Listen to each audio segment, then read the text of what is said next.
जी students, आज हम start कर रहे हैं अपना last article chapter space physics का।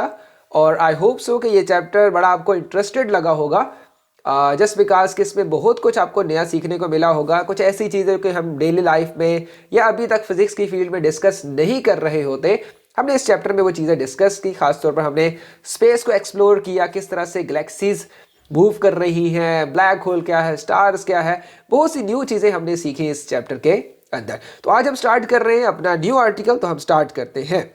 पर ये क्या स्टूडेंट्स, आज तो मेरी स्क्रीन काम ही नहीं कर रही और आपको जो डिस्प्ले शो हो रहा है वो कुछ इस तरह का शो हो रहा है, जो कि एक ख़राब टेलीविज़न का या एक ख़राब एलईडी का शो होता है। और आप इस बात से एग्री करेंगे कि जैसे ही आपके घर में कोई केबल की तार कट जाए या केबल ना आ रही हो, इंटरनेट ना आ रहा हो, तो आपकी जो एलईडीज और टेलीविजन की जो स्क्रीन है स्टूडेंट्स, वो कुछ इसी तरह की आपके सामने शो होना शुरू हो जाती है। इसके पीछे क्या क्या रीजन है स्टूडेंट्स?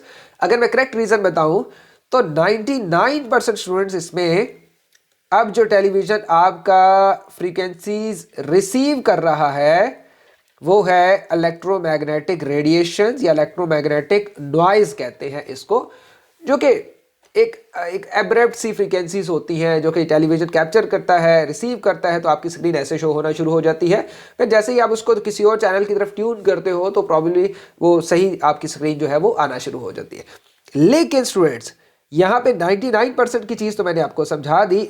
अब मैं आपको बता रहा हूं कि अगर आपके पास 1%, रिमेनिंग 1% ऐसा क्या है जिसने आपकी स्क्रीन को ऐसा बना दिया है स्टूडेंट्स, तो वही हमारा टॉपिक है आज का, जिसका नाम है students cosmic microwave background radiation, CMBR हमारा आज का टॉपिक है स्टूडेंट्स। और ये लास्ट टॉपिक है, आई होप सो कि इसको आपको समझ के बड़ा मजा आएगा। लेकिन स्टूडेंट्स, ये टॉपिक थोड़ा सा मुश्किल है स्टार्ट से, तो आपने कहानी की सूरत में इसको अंडरस्टैंड करना है, साथ साथ लिखते जाना है ताकि आपको कोई मुश्किल पेश ना आए इस टॉपिक को अंडरस्टैंड करने में।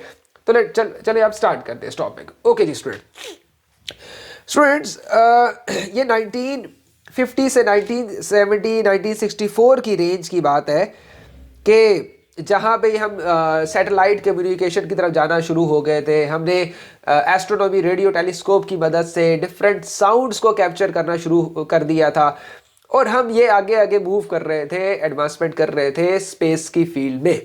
इसी ड्यूरेशन में आपको मालूम है ना कि इससे पहले न्यूक्लियर फिजिक्स का ज़्यादा राज चल रहा था, इसके बाद स्पेस फिजिक्स का सारा राज चल रहा था। 1950 की बात कर रहा हूँ, ठीक हो गया स्टूडेंट्स? अब जरा आपने बहुत ध्यान से सुनना है। ये साइंटिस्ट थे रॉबर्ट विल्सन एंड आर्नो पेंजियस। इन्होंने क्या किया, ये किसी एस्ट्रोनॉमी रेडियो टेलीस्कोप से डिफरेंट साउंड्स को ऑब्जर्व कर रहे थे जो कि गैलेक्सी से आ रही थी, जो कि डिफरेंट प्लैनेट से आ रही थी। ये उसको ऑब्जर्व कर रहे थे, सुनने की कोशिश कर रहे थे, ठीक हो गया?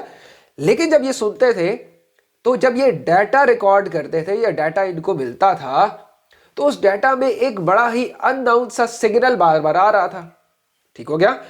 तो अमूमन होता क्या है कि अगर आपको किसी भी रेडिएशन कहीं से मिल रही है तो आप डायरेक्शन चेंज करते हैं तो वो रेडिएशन फेंट हो जाती है। क्या मतलब निकला? मतलब अगर सन से आपको लाइट आ रही है तो अगर आपने सन लाइट को रिसीव करना है तो आप किसी एपरेटस या किसी मिरर या किसी टेलीस्कोप का जो फेस है वो सन की तरफ करोगे तो आपको मैक्सिमम रेडिएशन मिलेगी। आप सन से उस टेलीस्कोप को दूर करोगे, उसका फेस दूर कर दोगे तो आपको सन रेज नहीं मिलेगी। सिंपल सा कॉन्सेप्ट हो गया ना। लेकिन स्टूडेंट्स, इन्होंने भी तो यही किया कि ये जो इतनी बड़ी सी टेलीस्कोप है, ये जो रेडियो टेलीस्कोप यूज कर रहे हैं एस्ट्रोनॉमी की, इसकी डायरेक्शन जब इन्होंने चेंज की तो इन्होंने सोचा कि अब ये जो अननाउन अजीब सी कुछ फेड किस्म की लो इंटेंसिटी के जो सिग्नल्स आ रहे हैं अब ये नहीं आएंगे। तो ये जिस तरफ भी इसका चेहरा करते थे इस टेलीस्कोप का, फौरन से सिग्नल आ जाते थे दोबारा बार बार।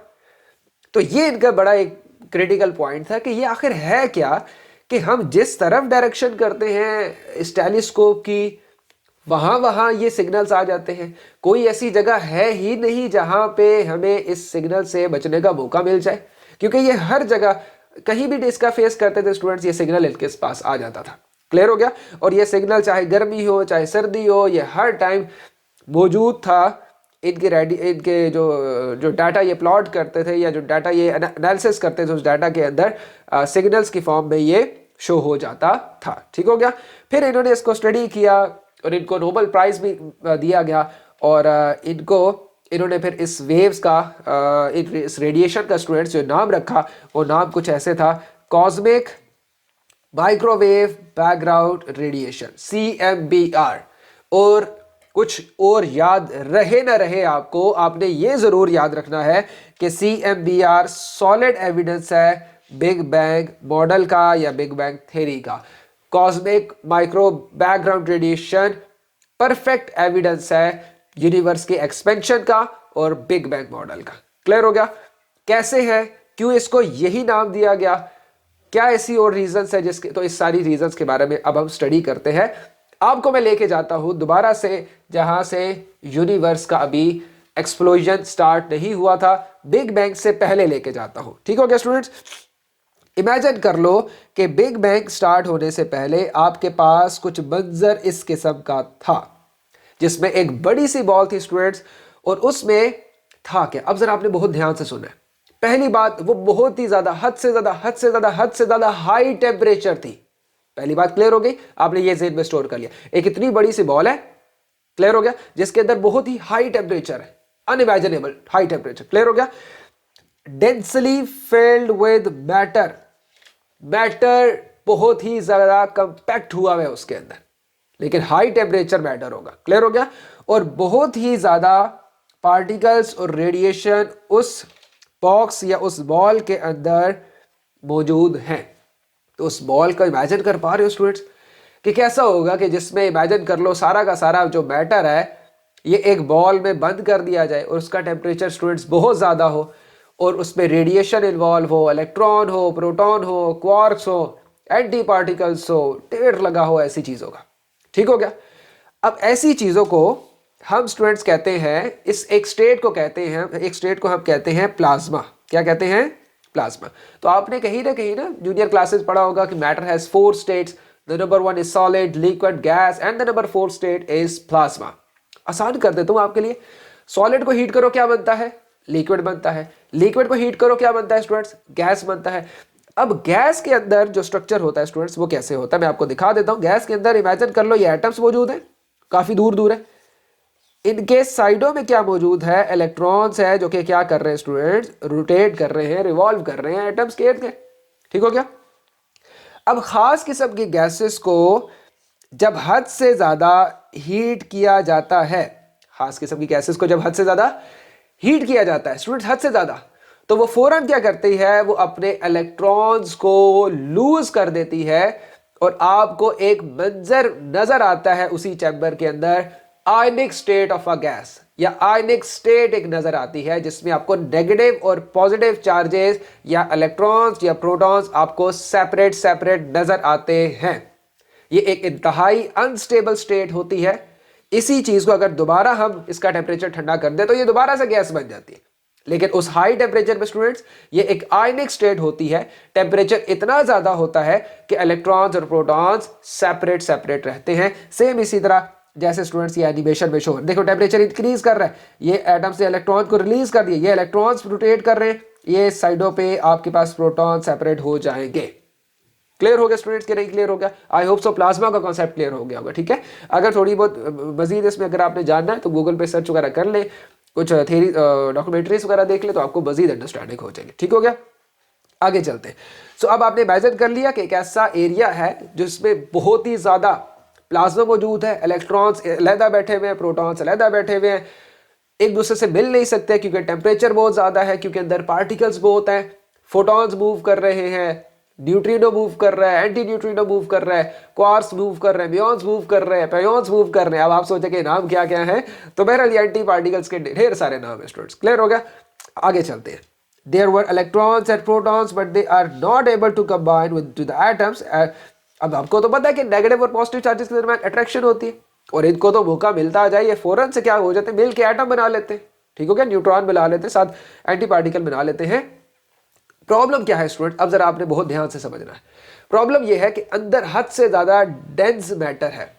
ठीक हो गया? हद से ज्यादा डेंस मैटर हो गया, पार्टिकल से रेडिएशन है। तो जब भी इलेक्ट्रॉन किससे मिलने की कोशिश करते हैं? प्रोटॉन से मिलने की कोशिश करते हैं। अभी ये मिले नहीं होते, इनको फोटॉन्स आके और डिफरेंट पार्टिकल्स आके इतनी जोर जोर से टकरे मारते हैं कि ये आपस में मिल ही नहीं सकते। क्योंकि टेम्परेचर बहुत ज़्यादा हाई है, क्योंकि कोलिजन्स बहुत ज़्यादा है और रेडिएशन बहुत ज़्यादा है। ठीक हो गया। तो ये इनको मिलने नहीं देते और इलेक्ट्रॉन और प्रोटॉन सेपरेट सेपरेट रहते हैं। अब मैंने आपको उस बिग बैंग से पहले का थोड़ी सी इमेजिनेशन करवा ली। ठीक हो गया। ये 100% बेटा ट्रू भी नहीं होती, क्योंकि जैसे जैसे आप बड़ी क्लासेस में जाते हो बहुत सी चीज़ें आपको और भी पता चलती हैं, लिहाजा मैं शॉर्ट करके भी आपको कुछ चीज़ें समझा देता हूँ इस लेवल पे। ठीक है। So during the first 38,000 year after the explosion of big bang theory. अब बिग बैंग क्यों होता है? क्वांटम फ्लक्चुएशंस की वजह से, मेटावर्स की वजह से, बहुत सी इसमें रीजंस आ रही है, लेकिन अभी तो कोई वैलिड नहीं है। बस इमेजिन कर लो कि पहले प्रेशर और ग्रेविटेशनल फील्ड या ग्रेविटेशनल फोर्स इक्वल थे। अब किसी डिस्टर्बेंस की वजह से, किसी फ्लक्चुएशन की वजह से प्रेशर इंक्रीज हो जाता है, ग्रेविटेशनल फोर्स पे हावी हो जाता है, तो अचानक से वो ब्लास्ट होता है और हर चीज वाटरमेलन के ब्लास्ट की तरह फैलना शुरू हो जाती है, हर डायरेक्शन में अपनी अपनी डायरेक्शन में जाना शुरू हो जाती है। बेटा 380,000 साल बाद the universe was so hot, तब तक यूनिवर्स बहुत ज्यादा गर्म थी। मैटर एग्जिस्टेड एज प्लाज्मा, ढेर सारे प्लाज्मा थे, मतलब पूरा का पूरा वो एरिया ही प्लाज्मा का भरा हुआ था, ढेर सारे पार्टिकल थे, पार्टिकल्स को गुजरने की जगह नहीं मिलती थी और ये सारा एक पैक्ड एरिया था। अब याद रहे कि एक्सप्लोजन हो चुका है, चीजें दूर जा रही हैं। चीजें जब दूर जाती हैं तो क्या होता है स्टूडेंट्स? एक्सपेंशन होती है ना, और एक्सपेंशन से क्या होता है? टेम्परेचर डिक्रीज होता है। इसका मतलब है कि जैसे जैसे ये बिग बैंग के बाद चीजें दूर जाएंगी, हमें टेम्परेचर डिक्रीज होता हुआ नजर आएगा। लेकिन अभी 380,000 ईयर्स गुजर चुके हैं, अभी तक टेम्परेचर उतना लो नहीं हुआ जितना लो होना चाहिए था। तो जी स्टूडेंट्स, अब स्टार्ट कर रहे हैं, इस कॉन्सेप्ट को रिवाइज करते हैं। हमारे पास सारा का सारा एरिया कैसे था स्टूडेंट्स? कुछ इस तरह का नजर आ रहा था, जिसमें डिफरेंट पार्टिकल्स, इलेक्ट्रॉन और प्रोटॉन्स हमें नजर आ रहे थे प्लाज्मा के अंदर। अब ये नेगेटिव और प्रोटॉन आपस में मिलने की कोशिश करते थे। ये जो येलो येलो शरारती से बच्चे हैं ना, ये आके इनको टकरे मारते थे और इनको मिलने नहीं देते थे। ठीक हो गया। अब क्या हो रहा है? बिग बैंग एक्सप्लोजन हो चुका है, चीजें दूर जा रही है, एक्सपेंशन की वजह से टेम्परेचर लो हो रहा है। होते होते होते होते 380,000 ईयर्स के बाद, 38,000 ईयर के बाद टेम्परेचर इस कदर लोअर हो गया, इतना लोअर हो गया कि उस एटम के लोअर होने की वजह से नेगेटिव चार्जेस और पॉजिटिव चार्जेस आपस में मिल के क्या बना लेते हैं? एटम बना लेते हैं।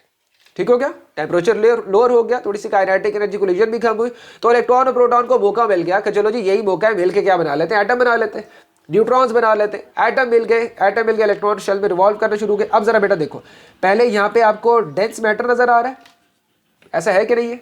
खिचड़ी सी बनी हुई है, कोई स्पेस नहीं है। जैसे ही एटम बने, इनके दरमियान फोटॉन्स के लिए स्पेस क्रिएट होना शुरू हो गई। ये मैं बार बार वर्ड फोटॉन का यूज करो। फोटॉन का मतलब क्या है? फोटॉन का स्टूडेंट्स मतलब ये है एनर्जी पैकेट्स, जो कि लाइट प्रोड्यूसिंग एनर्जी पैकेट्स होते हैं। क्या मतलब निकला इसका? एनर्जी पैकेट ऐसे समझ लो, जैसे मेरी आवाज आप तक आ रही है, इमेजिन करो आप मेरे सामने बैठे, मेरी आवाज आप तक आ रही है बेटा, तो क्यों आ रही है? हालांकि ये तो मेरी साउंड वेव है, मैकेनिकल वेव है। मैकेनिकल वेव्स को प्रोपेगेट करने के लिए मीडियम की रिक्वायरमेंट चाहिए होती है, तो मीडियम है, कौन है मीडियम? एयर है। इसका मतलब है एयर के मॉलिक्यूल पोस्टमैन की तरह काम कर रहे हैं, मेरी आवाज को आप तक के कानों तक पहुंचा रहे हैं। इसका मतलब है हर फोर्स के लिए, हर वेव के लिए एक डाकिया होता है, एक पोस्टमैन है जो कि चीजें लेके जाएगा, चीजें छोड़ के आएगा। सिंपल सी बात हो गई। अब चलते हैं इलेक्ट्रोमैग्नेटिक वेव्स या लाइट की तरफ। अब लाइट जो है, चूंकि वो इलेक्ट्रोमैग्नेटिक रेडिएशन है या इलेक्ट्रोमैग्नेटिक वेव है, जिसको मीडियम रिक्वायर नहीं होता प्रोपेगेट करने के लिए, तो फिर कौन ऐसा हुआ कि जो कि सन से हीट को लेगा, लाइट को लेगा और हम तक 8 मिनट में पहुंचा देगा? तो कोई ना कोई पोस्टमैन तो होना चाहिए ना। इस इलेक्ट्रोमैग्नेटिक वेव्स या इलेक्ट्रोमैग्नेटिक फोर्स या इलेक्ट्रोमैग्नेटिक रेडिएशन को पास करवाने के लिए, मूव करवाने के लिए स्टूडेंट्स एक पोस्टमैन होते हैं, ढेर सारे पोस्टमैन होते हैं। इन पोस्टमैन को हम कहते हैं फोटॉन्स कहते हैं। इनको हम फिजिक्स में क्वांटा भी कहते हैं। ये एनर्जी के छोटे छोटे पैकेट्स होते हैं। क्या होते हैं स्टूडेंट्स? एनर्जी के छोटे छोटे पैकेट्स होते हैं, लाइट एमिट कर रहे होते हैं, जैसे वो जुगनू से होते हैं और वो जिधर जिधर उड़ते हैं पीछे से लाइट एमिट करते रहते हैं। ठीक हो गया स्टूडेंट? तो पहले इन फोटॉन्स को, जो कि इमेजिन कर लो ये लाइट के एनर्जी पैकेट्स हैं, इन लाइट के पैकेट्स को गुजरने की जगह नहीं मिलती थी, क्योंकि धुंध बहुत थी, क्योंकि डेंस मैटर था, इलेक्ट्रॉन इधर, प्रोटॉन इधर, ना फोटॉन्स निकल सकते थे, ना कोई और रास्ता, ना कोई और नजर आता था। जैसे ही टेम्परेचर लोअर हुआ, एटम्स बनना शुरू हुए, स्पेस क्रिएट होना शुरू हुआ, तो इन फोटॉन्स को बाहर निकलने का मौका मिल गया। ये स्टूडेंट्स वही फोटॉन्स हैं जो कि बिग बैंग थ्योरी जब स्टार्ट हुई, जब एक्सप्लोजन हुआ, तब उस मैटर के अंदर, उस डेंस मैटर के अंदर मौजूद है। अब इन्हीं को मौका मिल रहा है कहाँ जाने का, बाहर निकलने का।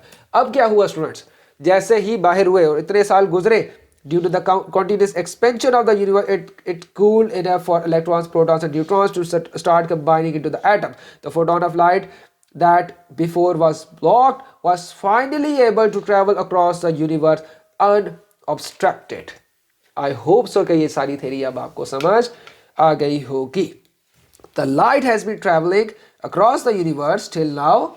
तो वो जो लाइट आज तक जो चल रही है, चूंकि यूनिवर्स की एक्सपेंशन है, चूंकि चीजें हमसे दूर जा रही है, इस लाइट को जो कि उस टाइम पे हमसे दूर, आज तक हमसे दूर जा रही है, इस लाइट को आज हम कहते हैं कॉस्मिक माइक्रोवेव बैकग्राउंड रेडिएशन। लेकिन क्वेश्चन क्रिएट होता है कि सर अगर वही लाइट आज CMBR उसको कह रहे हैं, तो आज वो लाइट हमें नजर क्यों नहीं आती? सन से तो लाइट आती है, ये नजर क्यों नहीं आती? बहुत अच्छा क्वेश्चन बन चुका है यहाँ पे। अब हम इसके आंसर की तरफ जाते हैं। तो आपने इतना तो समझ लिया ना कि पहले बिग बैंग थ्योरी से पहले जो उस डेंस मैटर के अंदर फोटॉन्स मौजूद थे, लाइट ट्रैप थी, उस लाइट को जब 38,000 के बाद निकलने का मौका मिला, वो लाइट अब हर तरफ फैलती गई, फैलती गई, फैलती गई। उस लाइट को आज हम क्या कहते हैं? CMBR, cosmic microwave background radiation. लेकिन अभी बहुत से क्वेश्चन है जो कि माइंड में क्लियर करने हैं स्टूडेंट्स। आगे सुनिए। अब चूंकि लाइट किधर जा रही है, हमसे दूर जा रही है, फैलती जा रही है, यूनिवर्स भी फैल रही है, तो जब चीजें हमसे दूर जाती हैं तो वो क्या करती है स्टूडेंट्स? वो रेड शिफ्ट का फिनोमेना प्रोड्यूस करती हैं, ये शो करती हैं। The universe has been expanding since the big bang. As the universe expand, the wavelength of the radiation stretching along with it, causing them to become longer. तो यही क्या हमने नहीं पढ़ा कि जो चीज़ें हमसे दूर जा रही हैं वो हमें कैसी रेडिएशन देती है, कैसी फ्रीक्वेंसी देती है? जो चीज़ें हमसे दूर जा रही है वो हमें लो फ्रीक्वेंसी देती है स्टूडेंट्स। ऐसा है कि नहीं है? रेड शिफ्ट हमने पढ़ा था प्रीवियस लेक्चर में। अगर आपने नहीं सुना रेड शिफ्ट के बारे में तो पहले लेक्चर सुन ले, फिर इस टॉपिक पे दोबारा आ जाए, आपको मजीद बेहतर समझ आएगा। क्लियर हो गया? तो जो चीज़ें यूनिवर्स, रेडिएशन, लाइट, जितनी भी चीज़ें हमसे दूर जा रही थी, सब ने हमें कौन सा शो किया? Red shift, cosmological red shift show किया। हमें अपनी रेडिएशन, अपनी लाइट के अंदर एक वेवलेंथ में, एक फ्रीक्वेंसी में एक शिफ्ट नजर आया, जिसको आज हम क्या कहते हैं? रेड शिफ्ट कहते हैं। अब स्टूडेंट जरा बात सुनेगा, ध्यान से जरा सुनिएगा।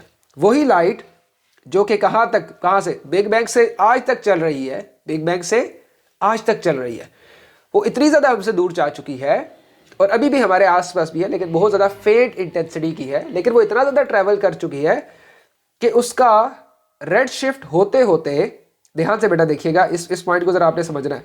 रेड कलर इधर होता है, ब्लू कलर किधर होता है? यहाँ पे होता है। ब्लू कलर से आगे कौन सा रीजन होता है? अल्ट्रा वायलेट का रीजन होता है, ठीक है, जिसमें गैमा रेज आ जाती है, एक्स रेज आ जाती है। रेड कलर से अच्छा होता क्या था? लाइट कहाँ तक हमें शिफ्ट दे रही थी? रेड कलर का शिफ्ट दे रही थी। ये इतना ज्यादा हमें बेटा शिफ्ट दे रही है towards the red colour region कि ये रेड कलर को पार करके इंफ्रारेड को भी पार कर लिया उसने, और हमें किस रीजन में आती हुई नजर अब आती है? माइक्रोवेव्स की। दैट्स मीन, आसान करता हूं, परेशान ना हो, इसका मतलब है कि वो लाइट जो बिग बैंग एक्सप्लोजन की वजह से ट्रैप हुई थी, वहां से बाहर निकली, वो फोटॉन्स ट्रैवल करते रहे और उनके फ्रीक्वेंसीज में, उनकी वेवलेंथ में शिफ्ट आना शुरू हो गया। चूंकि वो हमसे दूर जा रही थी तो हमें वो जो रेडिएशन शो करवा रही थी उसकी वेवलेंथ में इंक्रीमेंट आया हुआ था, रेड शिफ्ट क्रिएट हुआ था। लेकिन वो रेड शिफ्ट इतना ज्यादा हो गया है कि आज वो हमें रेड कलर में नजर नहीं आती, वो हमें इंफ्रारेड रीजन में नजर नहीं आती, बल्कि वो आज वो हमें किस कलर में नजर आ रही है? माइक्रोवेव्स में नजर आ रही है। और आज तक हमसे वो दूर जाती जा रही है, लेकिन वो हमारे आसपास भी हैं, बहुत ही हल्की फुल्की सी इंटेंसिटी फेट सिग्नल उसका हमें मिल जाता है। लेकिन जैसे जैसे यूनिवर्स में जाओगे इनकी इंटेंसिटी हद से ज्यादा इंक्रीज होती जाएगी।